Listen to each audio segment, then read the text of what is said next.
Hi, everyone. Welcome back to Global English Podcast. I'm Jordan. Yeah, I'm Taylor. We are diving deep today into, well, I think it's the single biggest hurdle, For sure. the challenge that just stops, I don't know, like 9 out of 10 English learners from ever getting fluent. It's that feeling of failure. Yes, that feeling of total spectacular failure, even though you started with like so much excitement. You know that feeling, right? Absolutely. You decide, okay, today is the day. You buy the books, you organize your desk, you wake up early, and you just feel this rush of powerful energy thinking, I am finally going to do this. That motivation is, it's like a wildfire. It feels like this unlimited power. You're studying verb tables, you're doing intensive reading, and you're thinking, why didn't I start this sooner? And that feeling, that motivation, it's actually chemical. It's a huge hit of dopamine, the feel-good hormone. That makes sense. It makes starting feel just incredible. Exactly. You're operating with like maximum dramatic intensity. But here's the tragic part. Here's the loop. Day 8 hits. Maybe your boss gave you extra work. Maybe you didn't sleep well. Or maybe you wake up and the weather is terrible. And suddenly that strong, intoxicating motivation, It just vanishes. it's gone completely. You stop studying, you feel exhausted just thinking about English, and then you feel terrible. Right, like it's a personal A failing. massive personal moral failing. You think, I must be lazy, or I'm just not cut out for this. And if you're listening to this, we need you to understand something really, really critical right now. Please. That feeling of failure is 100% normal. The experts are so clear on this. The problem is not you. It's not your lack of motivation. Yeah. The fundamental problem is relying on motivation in the first place. We're going to reveal why that feeling is so unstable and, more importantly, how you can guarantee massive progress without ever waiting to feel motivated again. That is the promise for today. We have pulled some incredible, really actionable insights from language experts who get the deep brain stuff, how to stick with difficult long-term tasks. We're going to reveal 5 tiny daily habits that successful learners use, habits so small they're basically impossible to skip. Plus, we will get into an advanced, kind of surprising technique called shadowing with emotion. It's a game changer for sounding more natural. And because this is all about managing your mental energy, we have a pop quiz question for you that we'll answer later. I love this. What single word describes the mental strength you need to keep going when your emotional energy is totally drained and you're just tired? Oh, I need to know that word. Knowing this word and how to protect the energy it describes is the absolute key to beating procrastination. I definitely feel like my internal battery is always running low, so I am all ears. Yeah. But before we unpack this core conflict between like feeling and doing, if you enjoy learning English through these kinds of calm, detailed conversations, we have to ask you right now, please subscribe to Global English Podcast and hit that like button. It genuinely helps us reach more learners like you. Okay, let's unpack this core conflict that trips up almost every single learner. Motivation versus discipline. Exactly. I'm ready. You said motivation is unreliable, and I could not agree more. It feels like trying to start a journey on a sailboat, but you're just waiting for the wind. Perfect analogy. If the wind stops, the boat stops. So if motivation is basically useless for long-term consistency, what's the real engine? What do successful people use instead? The sources are unanimous on this. The real secret is discipline and habits. Okay. Think of motivation as a burst of fuel. It gets you off the starting line for sure, but it's just too volatile. It depends on your mood, your stress levels, the weather. Everything. Everything. One expert described it beautifully. They said, like a wave or the wind, it lifts you high one day and the next day. It's just absolute calm. Nothing. And if you're waiting to feel ready, you will always find a reason to delay. Always. that makes so much sense. It sounds like our brains are just, hardwired to look for the easiest path.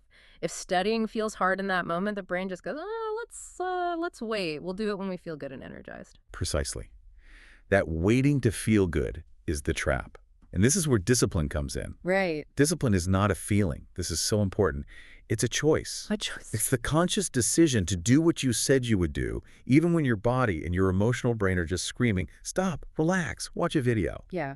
Discipline is the foundation that gives you consistency, and that consistency is what drives fluency.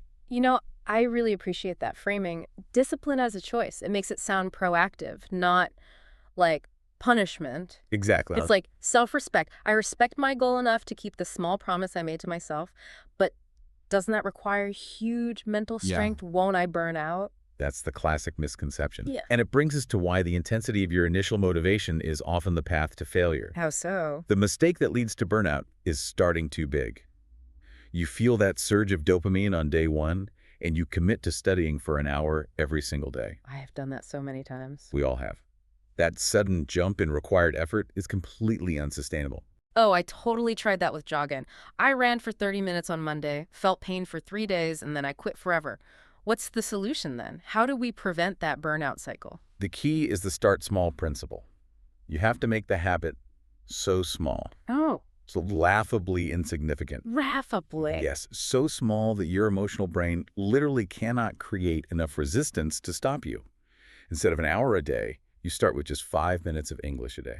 5 minutes. It feels almost useless. I feel like I'm wasting my time if I don't see results right away. And that is the biggest lie your motivated brain tells you. Okay. Because it's not about intensity, it's about the 1% rule. Consistency matters exponentially more than intensity. The 1% rule.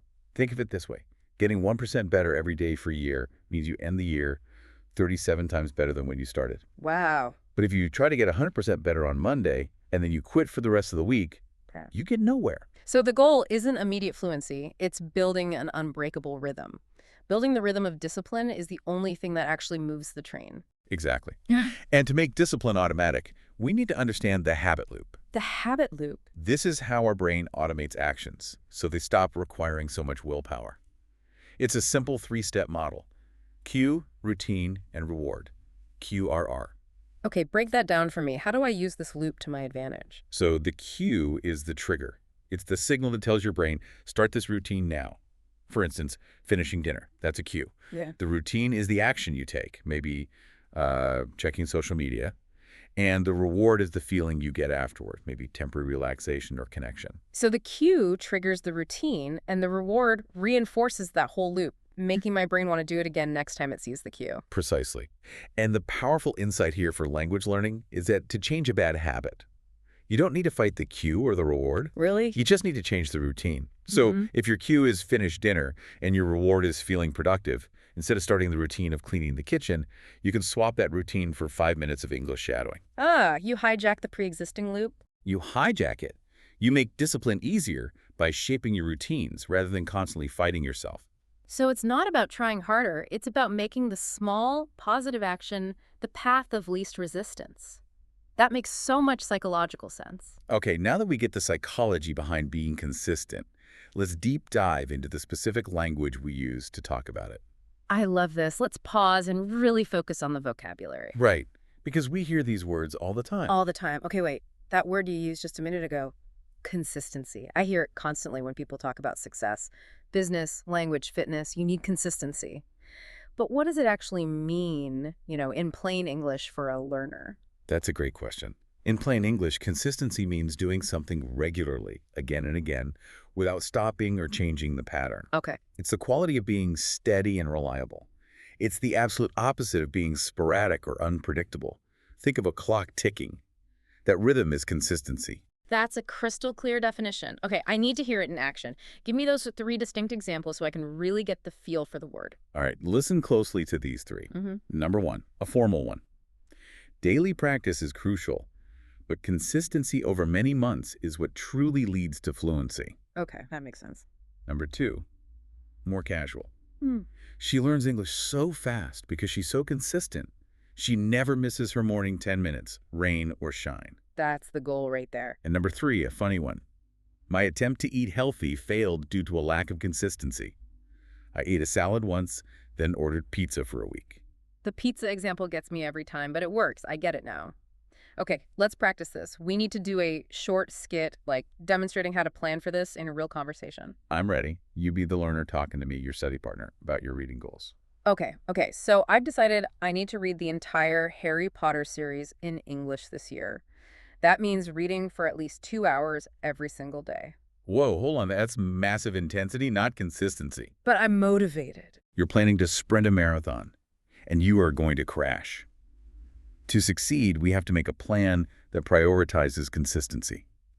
How about you commit to reading just 1 page every night before bed? 1 page. That That seems too easy. I feel like I'm wasting my time if the effort isn't massive. But that's the genius of it. The goal is to establish unbreakable consistency. If you read one page every single night, even when you're sick or tired, you are building the habit. We can always increase it later, but first, we have to establish that consistency. You're training your brain that this action is non-negotiable. You're right. You're absolutely right. If I can achieve consistency with one page for a month, I'll build confidence. I'll build, what's that word? Momentum. Exactly. Then maybe you do 2 pages next month. It's a safer, more reliable approach. Okay, I'm sold. Perfect. And let's lock in the collocations here. You'll often hear daily consistency, maintain consistency, and of course, consistency is key. If you focus on maintaining consistency, you sound totally native. I love that idea of small actions adding up. That feeling of unstoppable forward movement. I've heard people call that building momentum. It just sounds so powerful. It is powerful, and that's a perfect description. Momentum, and you'll always hear it with verbs like build or gain, means the force that makes something keep moving or developing, getting faster and stronger over time. So it's like effort times consistency. That's a great way to put it. In physics, it's mass times velocity. In life, it's effort times consistency. That heavy train metaphor is perfect. The start is so hard, but once it gets rolling, it just crushes resistance. Okay, so how can I use this word naturally? Give me the 3 examples. All right, focus on the idea of movement and increasing ease. 1, formal. The small successes early in the quarter help the project build momentum towards the launch date, making the final stages much smoother. Okay, got it. 2, casual. Once I finish 5 books in English, my reading habit gains serious momentum. Now, if I miss a day, I feel weird, not relieved. That's the dream, feeling weird if you miss a day. And 3, a weird one. If you drop a tennis ball, it loses momentum when it hits the ground, but a runaway train keeps going. Once the habit starts, it's tough to stop the momentum. I love that. Okay, let's do a quick role play on this one. You be my accountability partner. I'm complaining about starting my writing habit. Okay, sounds good. I just spent 20 minutes staring at a blank page. I know I'm supposed to write 5 sentences about my day, but I just don't have the energy to start thinking about grammar and sentence structure. Stop thinking about grammar. That's the resistance. That's your brain avoiding the hard part. I know. Just write the first 3 words. Any 3 words. I feel tired. That's your small push. Once you do that one thing, you'll gain momentum.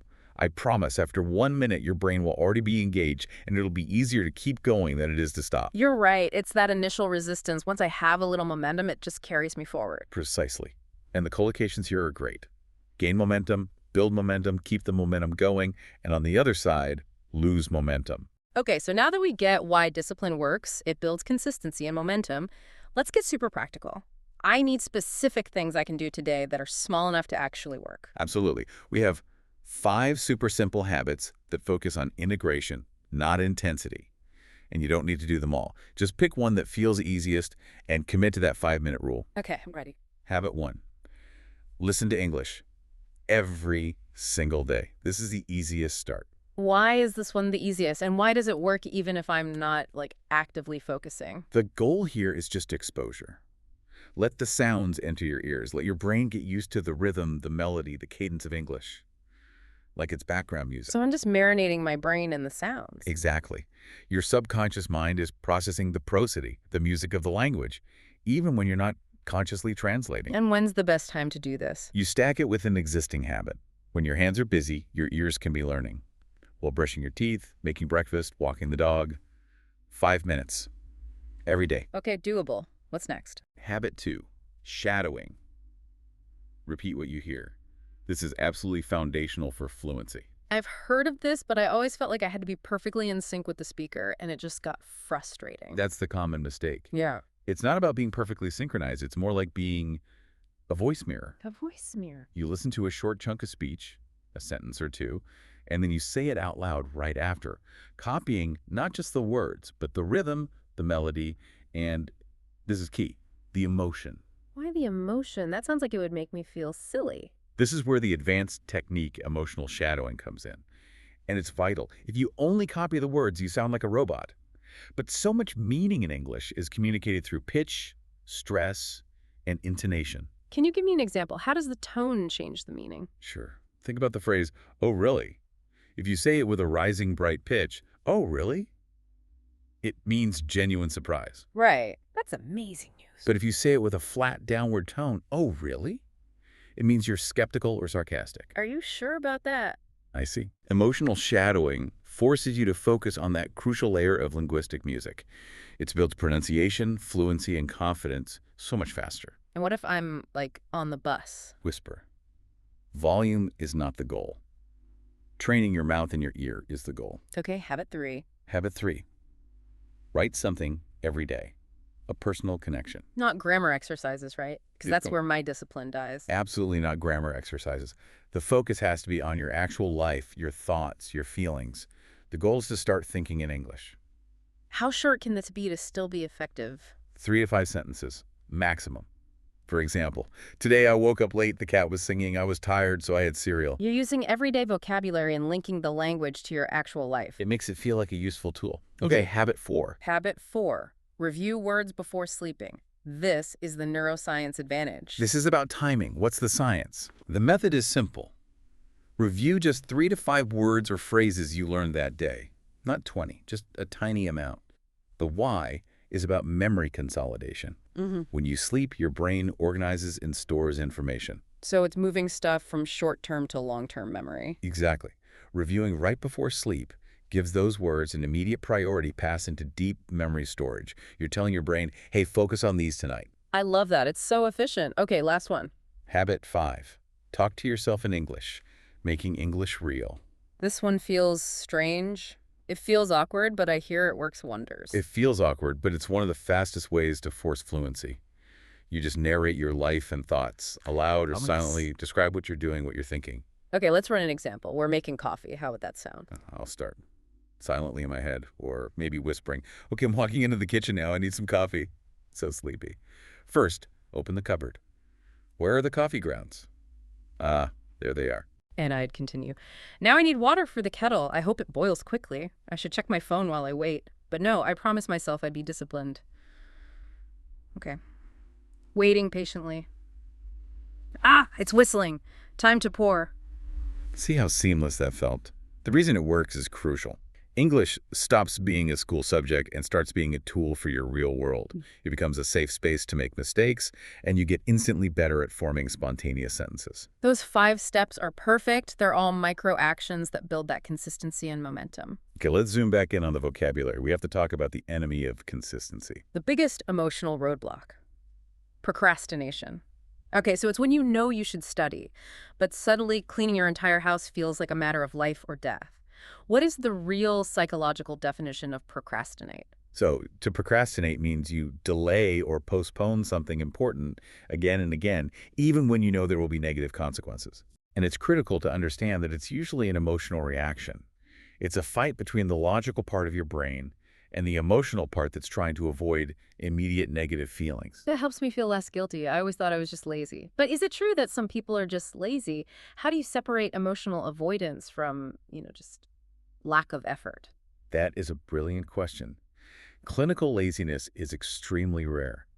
Most of what we call laziness is a type of avoidance. Oh, okay. If you're avoiding a task like studying English, you're likely feeling fear of failure. What if I try and I'm still bad? Or the stress of just how much mental effort it will take. Procrastination is using a small, comforting action like checking Instagram to regulate a big, uncomfortable emotion. Wow, that's a huge insight. So the goal is to manage the emotion by making the task so small it doesn't trigger the stress. Okay, hit me with the 3 examples. Here you go. 1, formal. I tend to procrastinate on large research reports until the very last minute, which inevitably adds unnecessary pressure. 2, casual. Stop procrastinating. Just start your vocabulary review now. It's only 10 minutes, and then you can actually relax. Good advice. And 3, a weird one. He procrastinated opening the refrigerator because he knew there was no food inside, and he didn't want to face the reality of needing to go shopping. The avoidance is so real. Let's practice this. Let's do a skit. You be the voice of gentle discipline. Okay. You're at your desk thinking about your English lesson. Ugh, I really should listen to the rest of this deep dive, but the audio is difficult and I just feel tired. You know what? I just remembered I need to organize my filing system first. Or maybe check the weather for tomorrow. Again, I'll definitely listen later when I feel more energized. Hold on. You are procrastinating because the listening task feels too big right now. Don't look at the whole 15 minutes. Wait. Look at 60 seconds. Just tell yourself you only have to hit play and listen for 1 minute. The moment you start, your brain's resistance will drop. 1 minute. I guess I could survive 1 minute. Okay, I'll hit play. Wait, it's already the introduction. Okay, I've listened for 2 minutes now. This is actually easier than I thought it would be. Fantastic. You beat the habit of procrastination by shrinking the task. You didn't wait for motivation, you used discipline. And now momentum is taking over. I get it. What about collocations for this word? Good question you'll hear. Tempted to procrastinate, procrastination habit, overcome procrastination, and the classic instruction. Stop procrastinating. Okay, so if procrastination is the enemy, we need a tool to fight it. Exactly. And that tool, that mental strength, is our next keyword. Right. If I'm trying to fight that resistance, I need mental strength. Is that what willpower is? I've heard it's like a battery that can run low. That analogy is highly accurate and incredibly useful. Willpower is your mental strength, the internal power to control yourself, to override immediate desires for long-term goals. To say yes to what's good for you and no to what's bad. Exactly. And that idea of it being a battery. You are absolutely correct. Psychologists call this concept ego depletion. Ego depletion. Basically, every time you make a conscious decision, choosing a healthy lunch, focusing on a boring task, being polite to a difficult person, you use up mental energy. Right. Your ability to resist temptation gets literally weaker throughout the day. Wow. So I literally have less mental energy to resist skipping my English study at 9 p.m. than I do at 9 a.m. Precisely. That's why your evening self is always so weak and just wants pizza and TV. That all makes sense now. This is why successful learners schedule their most difficult English tasks for when their willpower battery is full, usually first thing in the morning. Let's look at the examples. Okay. 1. Formal. It takes considerable willpower to maintain a consistent exercise regimen when constantly facing time pressures. 2. Casual. My willpower is totally gone by 9 p.m., so I make sure I study English first thing in the morning when my mental battery is full. That's the strategy. And 3. A funny one. I used all my willpower to resist buying that third cup of coffee today, but I completely failed at resisting the chocolate croissant next to it. That is painfully relatable. Okay, let's role play that low willpower evening scenario. It's 9 p.m., you're exhausted. I'll be your inner voice of reason. Okay. I'm sitting on the sofa after a 10-hour workday. I have 10 minutes of English reading left, but my phone is right here, and the new episode of my favorite show just came out. Oh man, you're tired. You promised yourself you'd read, but your willpower is running critically low. You need to conserve it. Remember the 5-minute rule. You don't need a huge amount of willpower for 5 minutes. Use your last little bit of disciplined energy to choose that small action, and then you can rest, knowing you kept your promise. The temptation to just scroll is immense. But you're right, 5 minutes, it's a small price to pay. Okay. I'll use my last ounce of willpower to open the book and read 1 page. That's the definition of discipline right there. Okay, collocation. Now use willpower, a lack of willpower, willpower runs low, and a test of willpower. Okay, these habits are great, but sometimes just the sheer volume of English content, the speed, the accents, it can be so overwhelming. How can we make the listening itself more effective? We have 3 advanced listening tools that can fundamentally change how you approach audio. I'm listening. Tool 1, accent hunting. Accent hunting. Why should I actively look for different accents if I only plan to talk to Americans, for example? Because ignoring accent diversity is the single biggest barrier to high-level listening comprehension. If you only listen to one accent, your brain only trains for one pattern.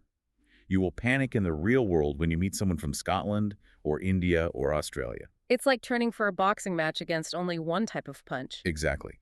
The solution is to train your ear to be robust and flexible. Start with the big 4. American, British, Australian, and Canadian. But what if it feels too overwhelming at first? Pro tip. Start with content where you already know the story. Rewatch a movie you've seen in your native language, but switch the audio to English with an accent you're unfamiliar with. Since you know the plot, your brain can focus purely on decoding the sounds and the rhythm. That's smart. Okay, tool 2. Tool 2, summary dictation. Ugh, this sounds like a painful school activity. It's different from normal dictation. Normal dictation makes you chase every single word. Summary dictation is about extracting the essence. How does it work? You listen to 2 to 5 minutes of structured audio, like a news report or a TED Talk, and then you immediately write a summary in your own words. Ah, so I'm forced to listen for the main ideas, not just vocabulary I miss. Right. It forces your brain to operate on a higher level. It's an incredibly efficient workout for listening, writing, and organizing ideas all at once. Okay, tool 3, this is the counterintuitive one, right? Tool 3, reading transcripts strategically. Flipping the process. Correct. Most learners listen first, get frustrated, then look at the transcript. The strategic approach is to read the transcript before you listen. But if I read it first, doesn't that spoil the learning? It spoils the meaning, but it maximizes the sound learning. Reading first gives your brain a roadmap. It preloads the vocabulary and the concepts. Okay. So when you listen, you're no longer struggling for comprehension. You can focus purely on how the native speaker actually sounds. The pronunciation, the rhythm, the intonation, and most importantly, connected speech. You stop struggling for meaning and start analyzing the music of the language. I like that. This all relates to how native speakers actually talk, which is not word by word. Right. Which brings us to our final technical term. It's a huge one for listening comprehension. You mentioned chunking. It sounds like something you do with food, but it's about listening. It is. Chunking means grouping words together into small packages of meaning. Native speakers don't articulate every single word distinctly like robots. We group them together to make speech flow. And this is exactly why, even if I know all the words in a sentence, I still don't understand fast English. The words just disappear into each other. That's the core issue. That disappearance is called connected speech, and chunking is how we handle it. Think about the phrase, what do you want to do? If you listen for 6 separate words, you'll miss it. Because in conversation, it sounds like, what do you want to do? It collapses, or chunks, into 2 or 3 sound groups. That's amazing. If I'm trying to process 6 words when I only heard 3 sound chunks, my brain just gets overwhelmed. Okay, give me the 3 examples of chunking in action. All right, 1, formal. English listening skills greatly improve when learners identify natural chunking within complex sentences. Okay. 2, casual. The host said I'm going to go as 1 quick chunk instead of 3 slow words. I am going to go. That's a classic one. And 3, a weird one. My washing machine sounds like it's trying to chunk my socks into tiny pieces. But in language, it's about grouping meaning units together rapidly. I love that. Okay, let's practice this connected speech. I'll say a full, slow sentence, and you convert it into natural, fast-spoken chunks. I'm ready. Did you eat yet? Did you eat yet? We link the D and U sound, turning 3 words into 2 sound chunks. What are you going to do tonight? What are you going to do tonight? What are you becomes whatcha, and going to becomes goa. It sounds so much smoother. Exactly. And the collocations here are key. Identify chunking, recognize chunks, and small chunks of meaning. Focusing on those meaning units, not single words, is the key. Okay, can I ask a quick question? It's about connecting these ideas. I hear learners say things like, I need more motivation to keep consistency. Is that grammatically correct? Or would a native speaker say it differently? That's a fantastic question. And it highlights a massive confusion, both linguistically and conceptually. People would understand you. But a native speaker wouldn't usually link motivation and consistency that way, especially not using keep consistency. Why is that a mistake? Because motivation is the initial temporary feeling, the start. Consistency is the result. Yeah. It's the long-term state of regularity. You don't keep it, you maintain it, or you develop it. And you do that through discipline, not motivation. Exactly. Yeah. So a native speaker would correct the cause and effect.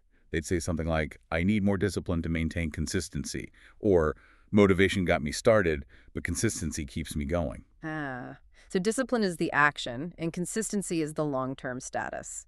That makes the distinction so much clearer. All right, it is time for the pop quiz. We teased this right at the beginning. I'm ready. My discipline is strong. What single word describes the mental strength you need to keep going, to override your comfort-seeking desires, even when your emotional energy is totally drained? That is willpower. It's the internal power to say yes to the difficult thing, even when the battery is low. Spot on. Now, for you, the listener, here's a quick challenge. Can you give us an example of how you can build momentum using the 5-minute rule? That's a great challenge. To help everyone summarize what we covered, let's quickly reiterate the definitions of the 3 most important psychological words today. First, consistency. Doing something regularly again and again over time without stopping. The steady rhythm. Second, momentum. The force that makes something keep moving, getting stronger over time. The heavy train that's finally rolling. And third, procrastinate. To delay something important repeatedly, usually as an emotional reaction to avoid stress, not a sign of laziness. Perfect summary. Now for your micro challenge today, Don't try all 5 habits. Just try 1 minute of shadowing with emotion. Pick a short sentence from this deep dive, copy the attitude and the pitch, and then tell yourself, I am consistent, right afterward. And remember, if you found these tips helpful and you want to keep getting these kinds of deep dives, don't forget to like and subscribe to Global English Podcast. Finally, remember this thought. Discipline isn't punishment. It is the most powerful gift for your future self. Every small, difficult 5-minute step you take today, that tiny bit of listening, that single page creates a vast, beautiful tomorrow. Your future fluent self will look back and thank you for starting when it was hard. And I'm Taylor. Bye. I'm Jordan. See you next time.